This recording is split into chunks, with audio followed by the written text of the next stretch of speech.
Yo quisiera que mis primeras palabras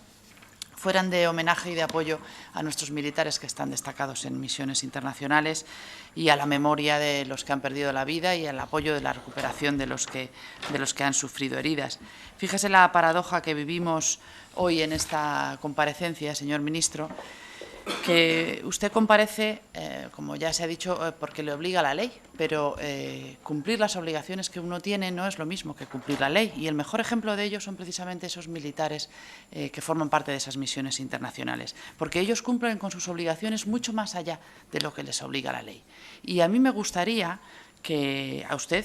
ya que es el que les manda, les sirvieran de inspiración ese comportamiento y cumpliera con sus obligaciones más allá de lo que le obliga la ley y compareciera ante este Parlamento, que es su obligación,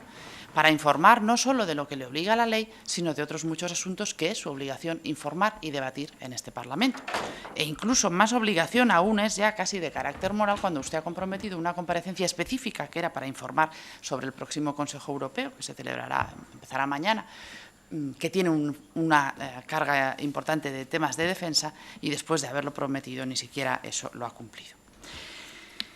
En cuanto a las misiones en sí, voy a centrarme en hablar específicamente de dos, la de Afganistán, la ISAF y la FINUL,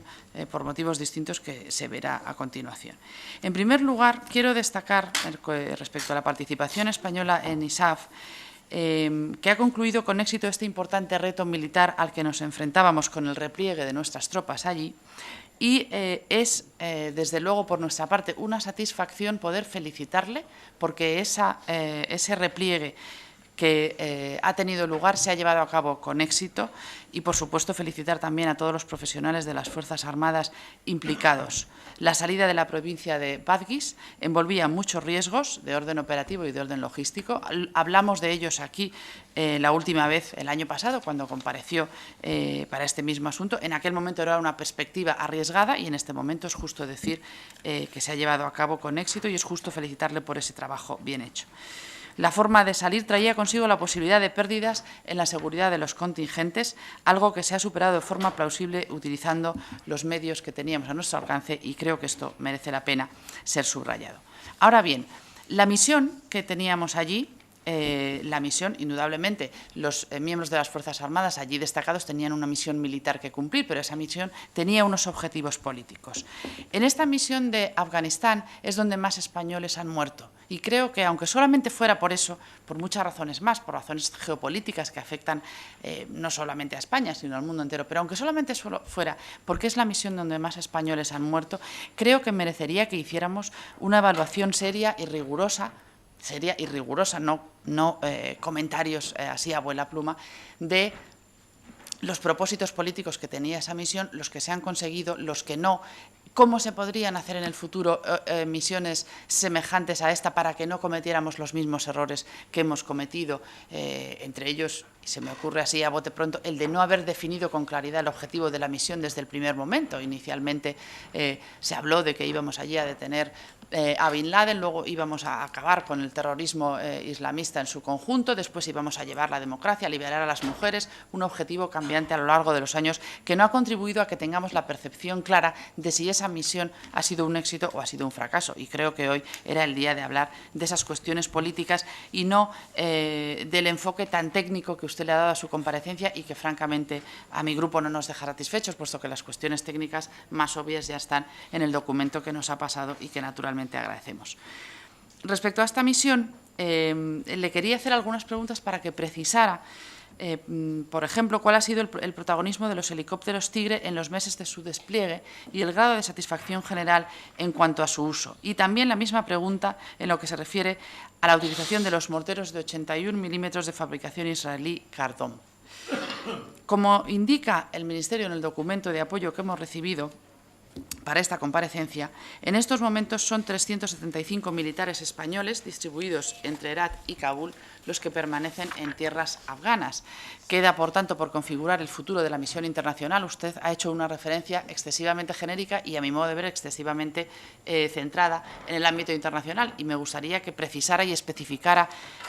algo más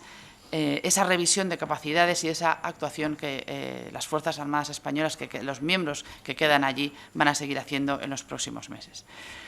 En ERAT lideramos la base de apoyo avanzada y hace tiempo ya se manifestó también la intención de continuar gestionando el aeropuerto de esa localidad. Yo quisiera preguntarle al ministro por la situación actual allí, lo que están haciendo y lo que se prevé que hagan en los próximos meses. Y por último, en relación a Afganistán, hay algo que hemos dejado allí, ministro, que no debíamos haber dejado, que son los traductores. A mí me parece que un país serio no puede hacer eso. A mí me parece que tener al lado de los soldados españoles, de los militares, como hemos tenido a gente que ha puesto en riesgo su vida para ser los oídos y la boca de los militares españoles que estaban allí, que son verdaderamente un grupo de personas tan reducido, que ha puesto su vida en riesgo y que ahora los hemos dejado allí tirados. Y los hemos dejado poniendo en riesgo su vida, porque la población, o una parte de la población afgana, los ve como colaboracionistas con el enemigo, con el invasor. Yo creo que esto es una quiebra de valores que no se corresponde con los valores que ha ido a llevar allí el ejército español. A la gente que nos ha ayudado a hacer nuestro trabajo allí, no podemos dejarla tirada cuando volvemos aquí, porque eso contradice el mensaje que nuestras tropas, cuando han estado allí, han trasladado a la población afgana. Yo creo que es posible darles la condición de refugiados. Creo que es algo que el Gobierno debería plantearse hacer y creo que no nos dejaría a todos tan incómodos el que lo pudiéramos hacer así. Ministro, yo le pido que revise esa política, que la revise usted junto con el ministro del Interior, que es el responsable de las cuestiones de asilo, porque creo que a todos, y yo de verdad creo que a usted también, nos deja mal cuerpo haber dejado allí a esas personas que no merecían el trato que les hemos dado después del trabajo que han hecho. En cuanto a la misión en el Líbano, nos gustaría conocer cuál es el futuro a corto plazo de la operación FINUL, que comenzó para España en octubre del año 2006, con el desembarco de una fuerza de infantería de marina en las playas de Tiro, ya que la zona parece estabilizada en cuanto al cese de hostilidades en su frente con Israel y Palestina, que eran los objetivos de las resoluciones 425 y 426, así como posteriormente la 1701 del Consejo de Seguridad de la ONU. Quisiéramos conocer el motivo por el cual usted considera que la ONU no interviene en la frontera con Siria, ya que debido al éxodo de refugiados la situación está llegando a un nivel insostenible para las autoridades de aquella región. Entendemos que la revisión estratégica de la ONU para la zona, como consecuencia del conflicto sirio, haya podido aconsejar poner freno a la tendencia de repliegue que habían puesto en marcha distintos países, entre ellos España. Y al respecto, en junio pasado, el almirante Teodoro López, jefe del mando de operaciones del Estado Mayor de la Defensa, indicaba que España, y cito, no retiraría ni un solo soldado del Líbano por lo menos durante un año más. Hasta ahí. Por lo que nos gustaría que confirmase cuál es la previsión para el año 2014, si es verdad que se ha puesto freno a esta tendencia de repliegue y en qué medida eso cambia los planes de nuestra misión allí. De hecho, la idea inicial manifestada por el ministro en enero de 2012 era la de retirar las tropas en 2014. Parece que podríamos encontrarnos ante una reconfiguración de la misión inicial para adaptarse e implicarse en un escenario regional cambiante como consecuencia de la situación en Siria, que podría asignar a FINUL cometidos de tipo logístico u operativo, lo que exigiría un nuevo mandato de la ONU para darle cobertura legal y, evidentemente, por parte de la aprobación por parte española. Quisiera que nos explicara si está evaluando por nuestra parte esta posibilidad, así como el alcance que puede tener. Y, por último, quisiera hacer un comentario general que afecta a todas las misiones internacionales y que ya hemos hecho otras veces en esta Cámara, pero que reiteraremos tantas veces cuanto sea necesario, porque nos parece que tener un presupuesto en cuanto a misiones internacionales formalmente calificado de irregular, como ha sido por el Tribunal de Cuentas, no es de recibo en un país serio y que trate su gasto militar con seriedad. Este año, en fin, el presupuesto para el año 2014, se han presupuestado 14 millones para misiones internacionales. Como lleva ocurriendo desde el año 2009, se gastarán en torno a 600, 700 millones, quizá algo menos por la retirada parcial de Afganistán, quizá algo más por misiones nuevas que han surgido, como la de la República Centroafricana, pero en cualquier caso la imprevisibilidad que puede surgir y que todos entendemos en torno a las misiones internacionales no justifica una disparidad tan grande entre lo que se presupuesta inicialmente y lo que se gasta finalmente y que se toma del fondo de contingencia. es una forma arbitraria y que impide el control presupuestario riguroso y, insisto, ya he hecho aquí mención de ello, pero el Tribunal de Cuentas ha emitido un informe sobre esta práctica, sí, referido al año 2009, pero como se sigue haciendo exactamente igual, siguen siendo igual de válidas sus conclusiones, en la que calificaba esta forma de hacer las cuentas de confusa y formalmente irregular. Yo creo que podemos elaborar, aparte del trabajo que le da enorme a la gente que tiene que reelaborar el presupuesto, creo que no es tan difícil elaborar un presupuesto más ajustado a la realidad, con los cambios que todos entendemos que puedan surgir a lo largo del año, pero más ajustado a la cifra real que se gasta y que, asimismo, impida que una institución como el Tribunal de Cuentas califique el presupuesto de su ministerio de irregular. Gracias, señora Lozano, por su homenaje y por su apoyo a las Fuerzas Armadas. A mí las Fuerzas Armadas, pero no desde que soy ministro, sino desde siempre, ni de que estoy en políticas, por cierto, sino desde siempre, me han merecido el mayor de los respetos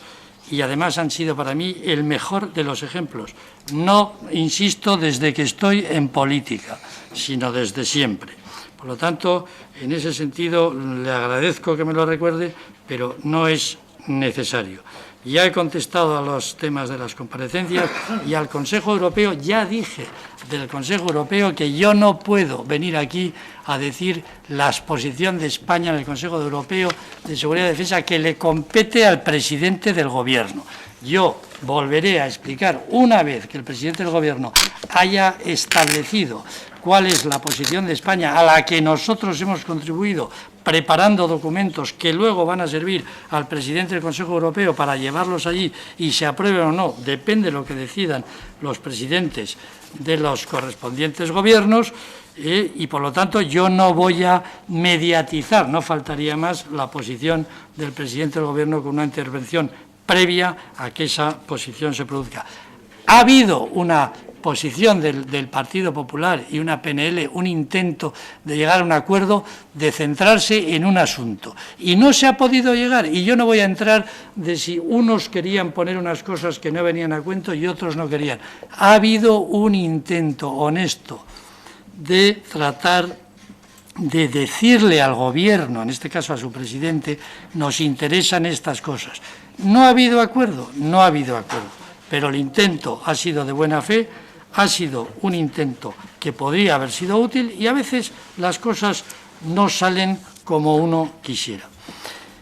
Afganistán, y señora Lozano, el repliegue efectivamente ha sido un éxito y además ha sido un éxito y agradezco, creo que ha sido el representante del Grupo Catalán de Convergencia de Unión el que me ha felicitado a mí. Se lo agradezco mucho, pero la felicitación es a las Fuerzas Armadas, como dice la señora Lozano, porque yo, como ministro, lo único que les hago es tratar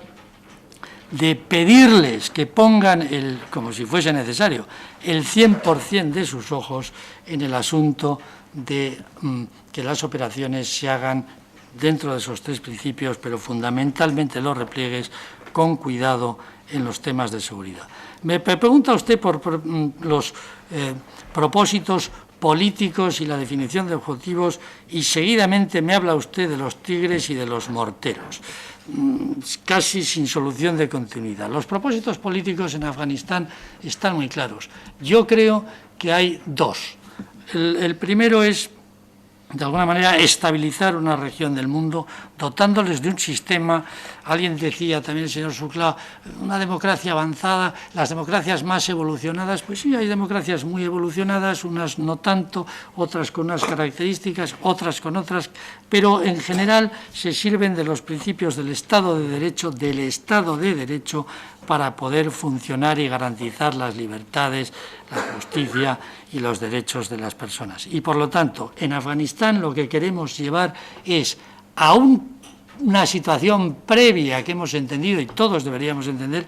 a lo que es la constitución de digamos, estructuras del Estado que son absolutamente necesarias para garantizar esos otros derechos, que es la seguridad. Es decir, en los países, por ejemplo, cuando estamos en Mali, cuando estamos en República Centroafricana, cuando estamos en Afganistán, lo primero que hay que garantizar es la seguridad y esa seguridad vincularla a unas estructuras de Estado basadas en la democracia, en la participación y en todo lo que conocemos como unas democracias tendentes a su máximo avance, pero que tienen que discurrir por un camino. Y por lo tanto, yo diría que la misión fundamental que tenemos ahí es la seguridad, garantizar la seguridad y garantizar que ese país se autogobierne de una manera que le permita lo primero que es garantizar, repito, la seguridad de su ciudadanía y a partir de ahí construir un sistema que tendrá las matizaciones que los afganos en su soberanía decidan, pero que de alguna manera, vuelvo a decir, y cito al general Allen,